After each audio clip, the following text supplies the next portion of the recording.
নমস্কার বন্ধুরা, ঋতুস ফ্যাশন ব্লগে তোমাদের সবাই স্বাগত।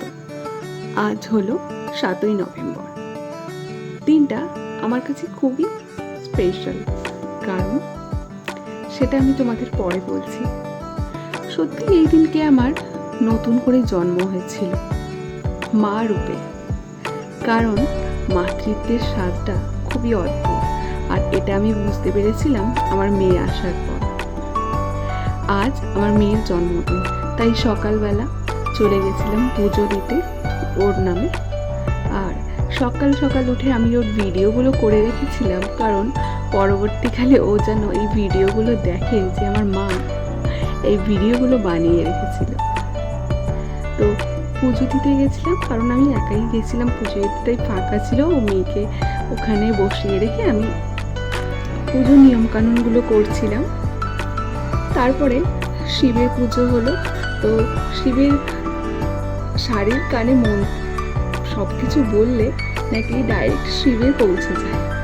তো তাই জন্য মেয়ের মঙ্গল কামনায় আমি পুজো দিয়ে এসেছিলাম। আর সন্ধেবেলায় অল্প কিছু আয়োজন করেছিলাম, কারণ আমি জানি বেশি কিছু করতে পারবো না। আর দুর্ভাগ্যবশত আমার মেয়ের খুব শরীরও খারাপ ছিল, ঘ্যান ঘ্যান করছিল। তো এই ডেকোরেশনটা আমি করেছিলাম ওর জন্য। তারপর যেটা নর্মালি হয়, ওর জন্য পায়েস, আর ওর বাবা নিয়ে এসেছিল 2টো কেক, আর ওর দাদু নিয়ে এসেছিল 1টা কেক। তো 3টে কেক ওর সামনে সাজিয়ে রাখা হয়েছিল যে ও কোনটা নেয় চটকায়। আর ছিল সঙ্গে 3 রকমের মিষ্টি। আর সবার জন্য করেছিলাম বাসন্তী পোলাও আর পনির, কারণ ও তো পোলাও আর পনির কিছুই খেতে পারবে না। তো ওগুলো সব আমরাই খেয়েছিলাম। আর এখানে ওকে ধান দুব্ব দিয়ে সবাই আশীর্বাদ করছে। আর ও এক জায়গায় বসে থাকলে তো ও চারিদিকেই ঘুরে বেড়াচ্ছে। এই এত শরীর অসুস্থতার মধ্যেও ও যে এইটুকুনি সময় দিয়েছিল, এটা ওকে অনেক অনেক অনেক আদর, যেটা বলার নেই। কারণ ওর প্রচণ্ড শরীর খারাপ ছিল, নিঃশ্বাস নিতে কষ্ট হচ্ছিল, ইনহেলার দিতে হচ্ছিল।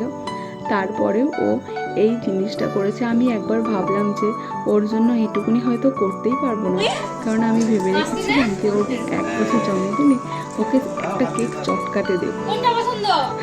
তো ও কিন্তু গিয়েছিল, শরীরটা একটু ভালো থাকলে হয়তো ওটা চটকেই ফেলতো। যেহেতু শরীরটা অতটা ভালো ছিল না, তাই কেকটা নিয়ে বেশি কিছু করেনি।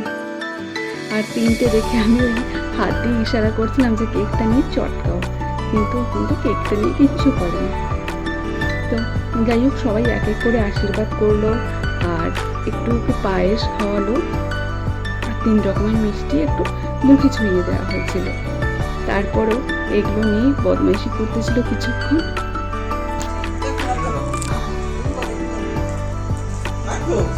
নমিনি মিলি গো, ঘাটো মা ঘাটো।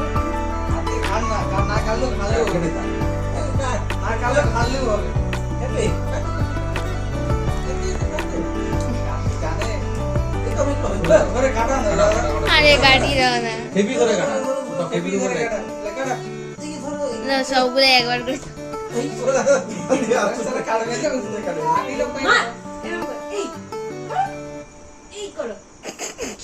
আমি কি বলবো, আমার দিকে তাকাচ্ছে।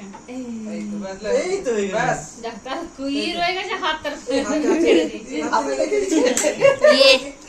বলে কি মোর হাতে লেগে গেছে, হাতে কমপ্লিট, মানে হাতে লেগে গেছে। এই করে দিই। তো ওই দিনে সমস্ত আয়োজনের পর এটা ছিল তার ঠিক 2 সপ্তাহ পর, যেটা ছিল মাকে ঝোলন্ন দেওয়া। কারণ আমাদের এখানে মাকে এভাবেই ঝোলন্ন দেয়। তো এটাও ছিল শীতলা মায়ের মন্দিরে, যেহেতু ওর মানসিক করেছিলাম, তো তাই মাকে ঝোলন্ন দিয়েছিলাম। আর ভোগ প্রসাদ এখানে মাকে দেখানো হচ্ছে। আর যেগুলো হয়েছিল আইটেম, সেগুলো হলো বাসন্তী পোলাও, আলুর দম, ভাত, ডাল, ফুলকপি, ছ্যাঁচড়া,